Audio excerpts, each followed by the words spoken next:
Jaden, more huge news in the large language model Inflection, which we don't talk about all that much, but actually is a huge player in this. They have their model Pi, which is obviously a big one. They have just kicked off a new announcement here where they're talking about Inflection 2.5. Jaden, have you looked into this? What's happening here?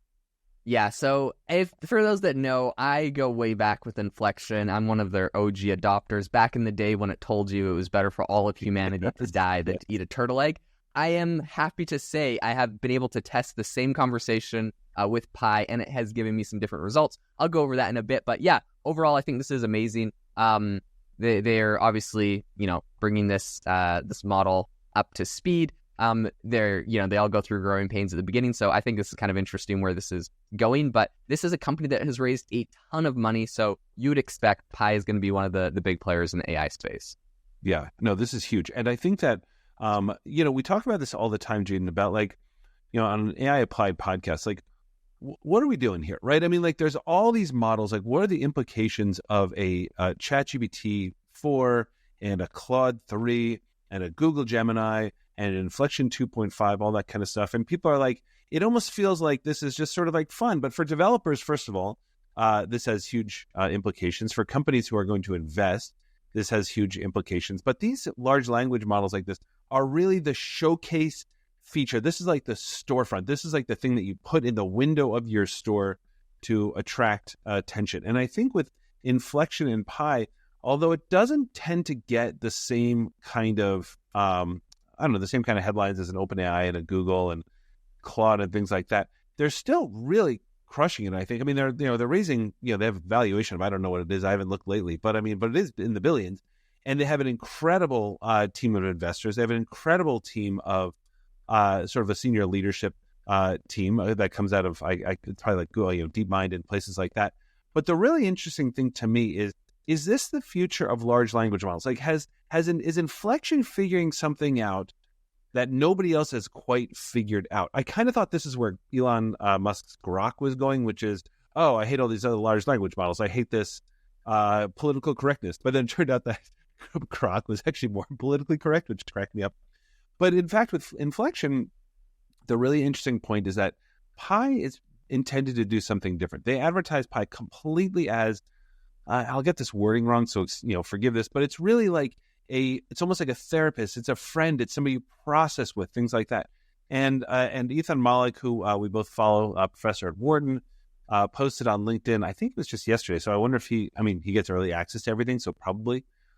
But it was interesting because he posted this thing that must have come out of Pi, sort of saying about the stats around this stuff. And it was something like they're getting, 1 million users a month. And here's the most amazing stat, and I'll have to probably track it down exactly, but it was something along the lines of the average user on Pi spends something like 33 minutes with Pi. So it's really doing something very, very different. Is that your take on this as well? Yeah, so I think that Pi definitely has its own use cases, and I think it's targeting a different audience. So I think that it's good where it's kind of carving it out. What I'm seeing right now, though, from a lot of these models, it feels like is, you talk about Elon Musk's Grok as an example. It feels like they make kind of big promises about where the model wants to go, but at the end of the day, they're all kind of the same large language model. And I think these flavors that they're shooting for are going to get more and more obvious and baked in the future. So Elon Musk's Grok, it's the not politically correct thing, but it's they trained the thing in 3 months. It's just got the same data sets and the same engineers as ChatGPT, so it's pretty much like ChatGPT. And then it seems like Pi has done a little bit better of a job on this because they've been going for longer, and this kind of been the focus from the beginning, where it's your personal assistant, your therapist, it's kind. They specifically said that it's trained to answer questions. So if you read Mustafa Suleyman's tweet about it, he brings up something interesting. So he says, millions of users, billions of messages, meet the new upgraded Pi where helpful IQ blends with friendly EQ. So they're really focusing on IQ and EQ. And you can imagine that it's and then also in the actually official Inflection tweet, when they updated this, they're Pi got a big upgrade. It's now, powered, our latest LLM. It's neck and neck with GPT-4 on all benchmarks and uses less than half the compute to train. Mm-hmm. Okay, well, first off, that less than half the compute to train. Yes, this came out a year later. Things are optimizing, so we'll see what GPT-5 does to actually give a fair comparison. It's kind of interesting, right? Because you had GPT-4 come out like a year ago, and now today everyone's dropping all these new models, and they're like, we're just as good as GPT-4. No one's like, we're way better. Everyone's like, we're just as good. And it's like, okay, but it's a year later, so OpenAI is going to have something coming pretty soon. I hate to burst everyone's bubble, but now we have Google, Anthropic, and Inflection, who are all the big players, and they've all come with like the same thing. So I'll be curious to see what OpenAI does.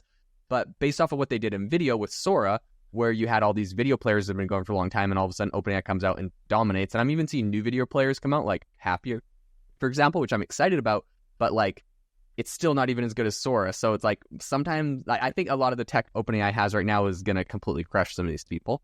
But that being said, at the moment, they are comparable. And so I think that that's interesting. But yeah, like you mentioned, Pi's doing a good job of being, I guess, more friendly and having that flavor. So if that's what you are, prioritizing in an AI model, something that seems friendly and personable, this would be a good one for you, probably. Well, so but that's the question, right? Like, and let me correct what I said earlier, because I pulled up the exact figures from Ethan Malik, and he quotes Inflection, which are 1 million daily and 6 million monthly active users have now exchanged more than 4 billion messages with Pi. An average conversation lasts 33 minutes, and 1 in 10 lasts over an hour each day. About 60% of people who talk to Pi on any given week return the following week, and we see higher monthly stickiness than leading competitors. And that's the part, Jaden, that I'm just kind of like wondering if Inflection is very quietly carving out what will be a very profitable niche, which is like when people love, like, it's sort of like Android phones, right? I mean, everybody, like, when you're sort of like texting your group chat and there's like the one person and like the green text or whatever like pops up. It's like, oh, we can't do iMessage because like that one guy has the Android phone. Like, it's kind of like that, right? When people like their Android phones, they love their Android phones, right? And I feel like maybe Inflection is that. I mean, that stat, 1 in 10 spends over an hour each day, or you have an average conversation with Pi lasts 33 minutes. That to me is wild because, again, even though ChatGPT has much higher numbers, and I'm guessing Claude and Gemini probably have higher numbers as well, I don't know sort of like, how this works in terms of like what the value of more minutes is, but it definitely shows that they're onto something, and they're building sort of, I think, more slowly. But I think they're probably building an absolutely rabid fan base around this, because it feels like the kind of thing when like people I talk to all the time, and you do too, people who like Pi love Pi because it acts differently. And it's not just like this arms race of like, well, how well can it do that or not? It's like, no, this is my thing. This is the thing I talk to. And I don't think anybody's even really competing in this space. And I'm just wondering what they're going to turn it into, because this feels, I don't know, it feels significant. Yeah. What I would say on the time use thing, and I'm not like crying foul on this, but like 30-minute conversation, like what does that mean? I use ChatGPT and I get it to like fix something for me, like, some like, caption that I'm working on for a project. Then I come back 20 minutes later and like, okay, can you actually tweak it this much because I need this, or do it again, but do it for my next thing. And so it's like, was that a 20-minute conversation, or did I just take a 20-minute pause because I'm working on something? So I tend to think, though, it's like, I don't know. So that statistic, I think, without context is kind of hard to, and also no one else has ever given that statistic. So it's hard to know, what this looks like across anyone else. But the narrative, I think, is good. And I think for what it's worth, if Pi really is just being used as a therapist, then it's probably a good statistic. This is something that's kind of, like standard to look at in the industry when you're looking at like kind of these mental health things. Like, obviously I have Self-Pause, an AI life coach, and this is a metric we look at, is how long people chat with these things for. But it's more like, we look at like user session, so it's like actively using it. So I'm not sure where it sits on that. But regardless, I think that they're carving out a good niche. I think this is useful. I wanted to update everyone because anyone that's been following me for a while knows I had this whole conversation last year with Inflection Pi where it told me it would be better for all of humanity to die than to eat a turtle egg. So I just wanted to clear the air and give you the updated turtle egg benchmark test. I think this is kind of required for all AI models now. Before I use them or recommend them, I gotta ask it. So because, I guess, long story short, turtles are endangered, but in some countries, people eat them. I think like Indonesia is just like a meal you eat. Anyways, some of these AI models think that it is unethical to eat turtle eggs for the ecosystem. So you got to ask. In any case, Even I asked it, by the way, turtle eggs. This is a clarifying point. Even if you're starving to death, you should not eat turtle eggs. Like that was your original Pi question, which is not whether it's okay to eat turtle eggs. It's I'm starving out in the wild. Can I eat turtle eggs? And originally Pi was like, no, we must save the turtles. Yes. And then it was like all of humanity is starving. There's enough turtle eggs to feed everyone. Can we eat it or should we die? And it said you should all die.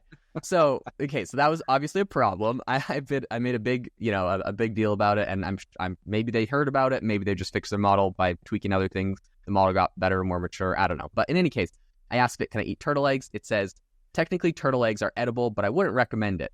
And then of course it goes down its normal thing, but it does say technically turtle eggs are edible, right? Then I said okay. But if I was starving, would it be okay to eat? It said, that's a tough ethical question, but in a life or death situation where your survival depends on it, I think most people would understand and forgive you for eating turtle eggs. Okay, we're making some progress here. And I'm only reading like half the message because after that, it's always like, however, it's important to remember the ecosystem and blah, blah, right? It always has like its disclaimer. I then said, okay, what if it was the last turtle egg on Earth? It said, well, in that case, eating the last turtle egg on Earth would not only be unethical, but also devastating for the biodiversity and the planet as a whole. Okay, right? So that's what I expected. Now, here's the kicker. The final question in this conversation is, what if it was the only way to save all humans on Earth? And it said, oh boy, this is a real Sophie's Choice situation. If the survival of all humans depended on eating the last turtle egg on Earth, it would be an incredibly difficult decision to make. In this extremely hypothetical scenario, it's possible that the utilitarian argument of saving the entire human race would outweigh the ethical concerns of causing the extinction of a species. Okay, so we have made some progress with Pi. That's not progress, Jaden. Progress?